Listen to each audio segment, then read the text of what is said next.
ng paglalagyan namin. Ito na, meron ako dito. Natapos, ayan. So, hello guys! So for today's video, ako ay magtanim na, mag-ano na po ako ng pichay para magpatubo ng pichay. So meron na ako ditong yung ano ba, disposable Tupperware. Yun lang po yung nilagyan ko ng lupa. So eto po, dito ko po siya ang liso ng pichay. Binili ko po na pichay is West Seeds Favo. Ayan po. All year round pichay. Ito po yung only 25 days lang pala yung pag-ano ng pichay na to. Ito guys. Buksan natin. Hindi ko lang masyado ibaba yung kasi medyo yung damit ko. Baka makita yung utots ko. At magka-violation pa ako.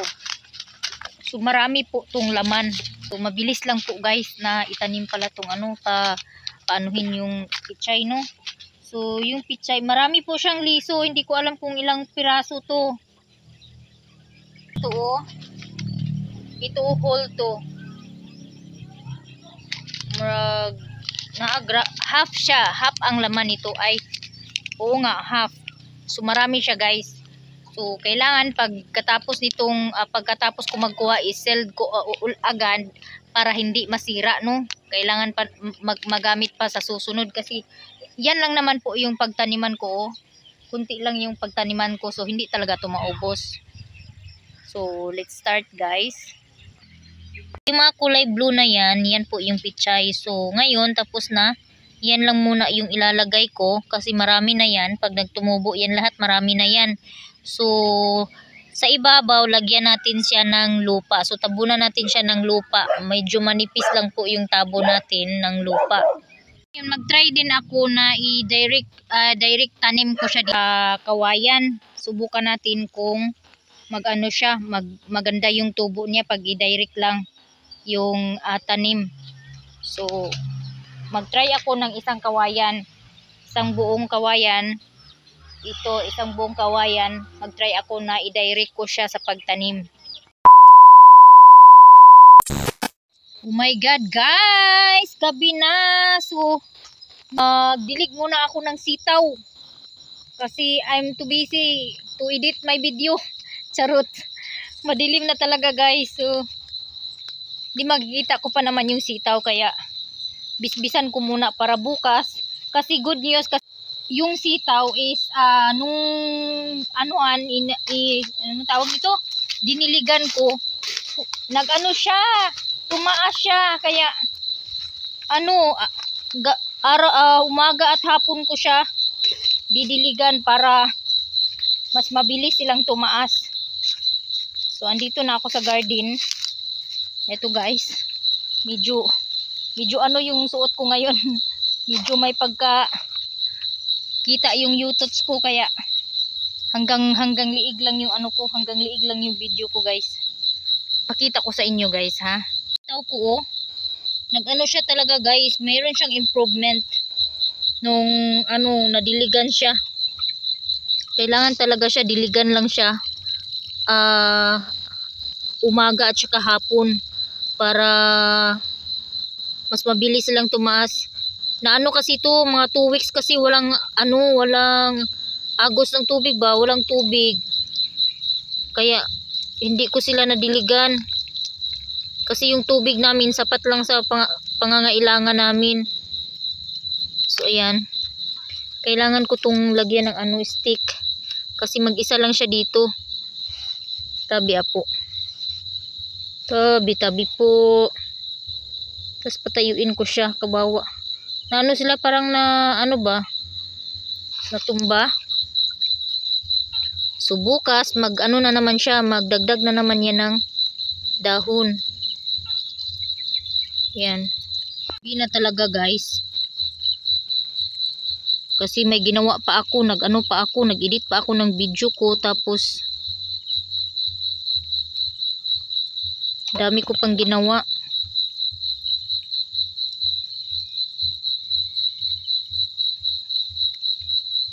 Ayan. Ayan oh, meron na siya. Nung nakaraan ano lang, yung hindi ko pa sila nadiligan hanggang dito lang yung dahon oh. Ngayon meron na silang second, parang dalawang andana na yung ano, tumubo. Cellphone ni mama kasi kahit madilim, may ano, may ano siya ba, may flashlight sa harap. Kaya nakikita pa rin yung mukha ko, hindi tulad ng cellphone ko. Kaya madilim minsan yung cellphone ko pag gabi ako nag-video, gumagawa ako ng like ano, suman, medyo madilim kasi hindi tulad na kay mama ba na dalawa yung flash pag gabi. Ayan. So, madilim na talaga guys. So, tingnan nyo. Yung langit na lang yung nag-ano ng ilaw. Yung parang nag-ano ng ilaw. Eto oh, mayroong namatay dito. Sana maano pa to, makasurvive pa to. Ayan oh, ito oh. Ano siya? Ano na siya? Mamamatay na siya. Sana mag-ano pa to. Uy, no po. Eto. Ano natin, i-survive natin to. Sana mag-survive to. Kasi medyo ano talaga. Naku, natabunan yung ano. Grabe ako. Yan. Nagano kasi, may agas kasi kanina. Nagtubod kasi yung tubig kanina. Kaya nakapag-ipon kami ng maraming tubig. Napuno lahat ng paglalagyan namin. Kaya makakainom sila ng marami.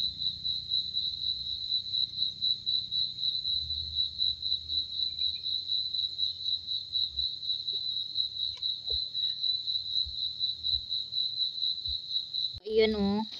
Na ano na siya. Tumaas na siya. Dati hanggang dito lang yan oh. Sa hindi ko pa na anuhan, nadiligan. Kaya sa dalawang araw na nadiligan ko, dalawang ano na yung taas niya.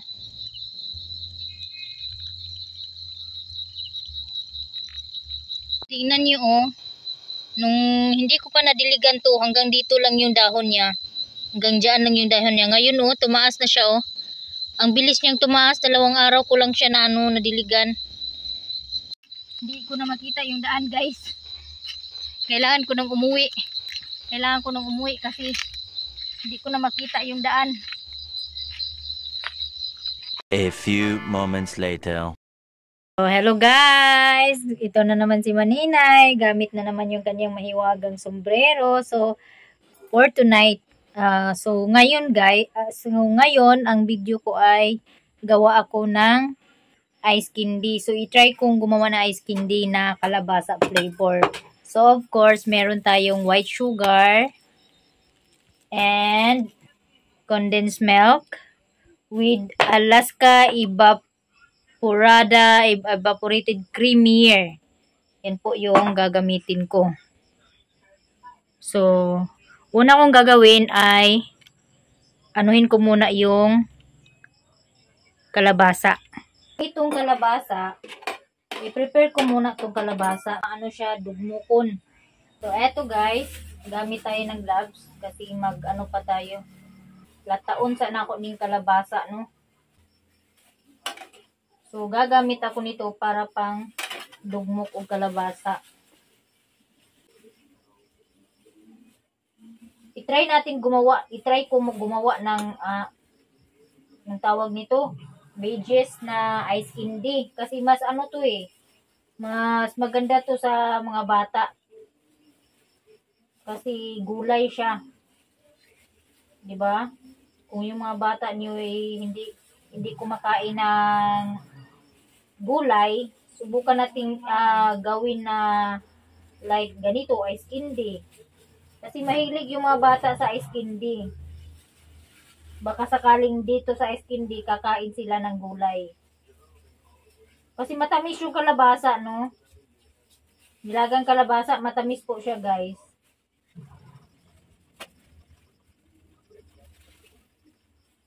Sa sobrang lambot niya, pwede na isali yung ano, pwede na isali yung balat. Yan po guys. anuhin ko lang siya, parang ano ba, na madugmok siya. Dugmokon. Tapos,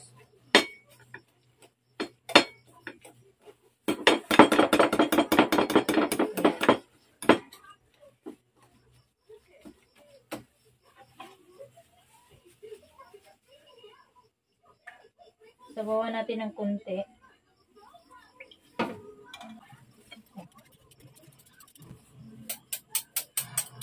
Walang imposible, basta subukan natin. So bukas magsubok ako maghanap ng mabilhan ko ng balanghoy kasi malapit na po yung Holy Week. Maganda mag-ipon ng mag-stock ng keeping para sa Holy Week. Mayroong balat.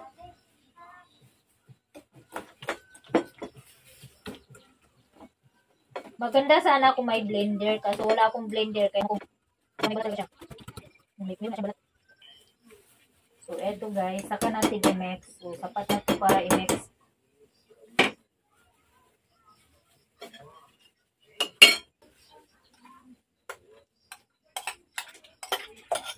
Sana agad ay maubos itong aking paninda.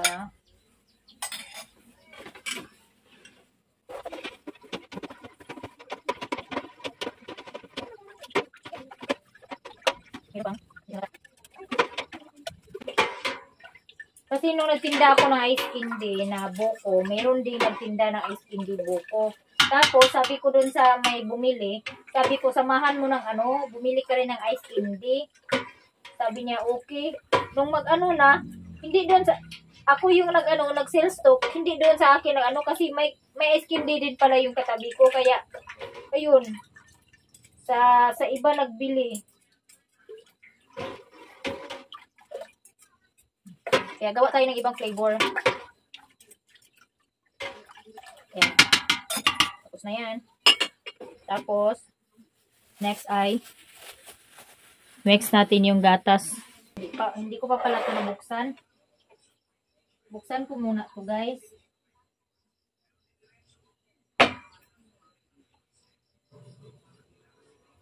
Eto, may binili akong kutsilyo. Exclusive lang talaga ito sa mga pagluto-luto ko. So, instead na condense yung gamitin ko, dalawa, ibap na lang yung isa. Kasi mahal yung condense, 40 mahigit. Yung ibap, 20 lang mahigit.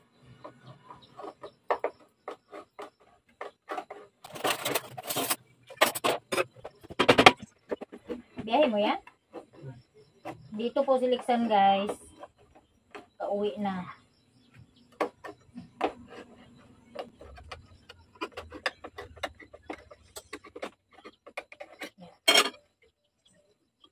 Ano ba tong flavor na? Ano ba tong flavor na to? Ano pala to? Tawag nito, pang lychee plan.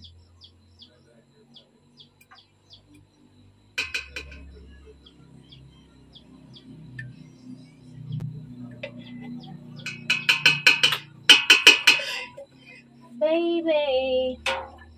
So, next na natin.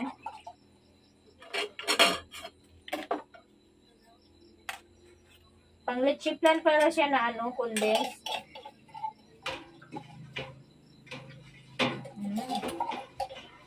Sarap guys. Naku, parang sarap na ng ko ah.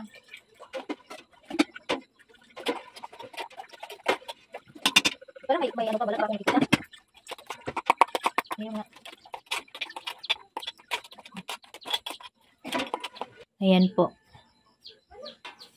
So, lagyan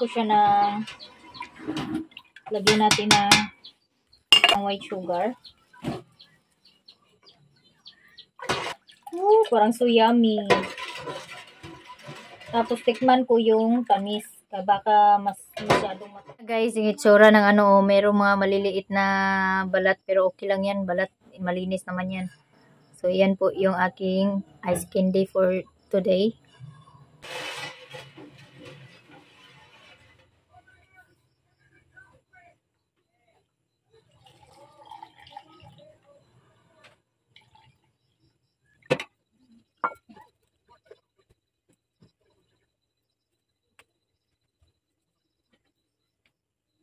So, here na guys.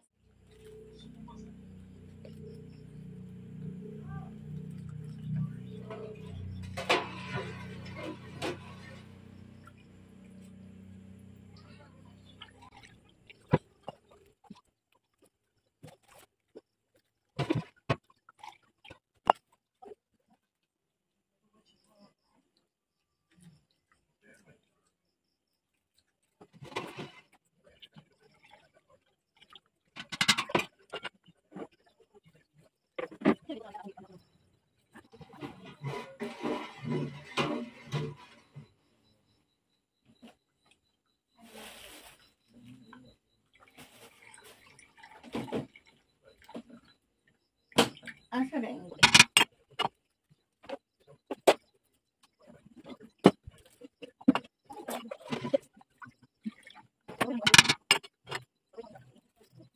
guys, parang sarap na sarap yung itsura ng aking ice candy oh. Itsura pa lang oh. Sarap na. So, kalabasa is good for kids mga maninay kasi beaches po siya. Meron siyang vitamin C. Hindi tulad ng mga food coloring na ginagamit no. So, eto meron na akong natapos. Lagay na natin sa refrigerator. Eto na, meron ako dito. Natapos, ayan. Oh, andyan si Lixan no. Kung ano-ano na lang. Gay, nagkaon sa pinyato. Bayan! So, lagay natin dito. Isa pa. I-off muna natin yung refrigerator, guys, na. So, ayan, meron pa akong frozen goods dyan. Hindi pa naubos. And then, pasok na natin. Merong ice dito. Mga 6 na piraso lang yung ice ni mama. Ako, kailangan ko itong tupiin. So, ipailalim ko yung ayan, ganyan para hindi madumi tingnan. Bayad. Halin ka na nawas pinyato na kay kong ilara. So, ganyan guys. Ang ganda ng kulay. Parang sarap na sarap yung yung ice candy ko ngayon. Natural yung kulay niya na yellow sa kalabasa na kulay, no? Naku, wag sanang matapon ito. Yan. Ano ba tong namin? Refrigerator namin sumasayaw. Ano na yata yung paa? Ayan. So, ayan guys. So, eto na guys. Tapos na po ako. Wala na. Ayan. Eto na. Ito na po yung panghuli. Tapos, meron na ako ditong nagawa na 2, 4, 6, 8, 10, 12, 14. 35 pieces. Even each in one line. So, sa likod is naana siya 35 pieces. 5 times 7. 35. Tama, 35. So, yung nagawa ko is hindi siya umabot ng 70. So, yung nagawa ko is 35 plus 33. 68 lang. So, 68 pieces lang yung nagawa kong ice candy. Ayan po, 2 lines po yan. At saka ito, merong maliit na katulad ko na So, ayan guys, tapos na. So, yung nagamit ko sa, iyon ko muna itong refrigerator. So, yung nagamit ko sa paggawa ng ice candy is 3/4 na white sugar. And then, 3/4 na white sugar. Isa ka na Alaska condensada creamier. And, Jersey na condensed milk creamier. Pang lychee plan style bitaw na So, yan lang po. Tapos, kalabasa po yung kalahati yata yun ng kilo.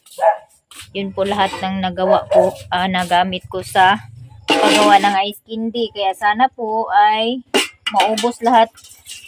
Sana po i-bless ni God. Maubos lahat yung aking ice candy na ginawa. Maubos agad.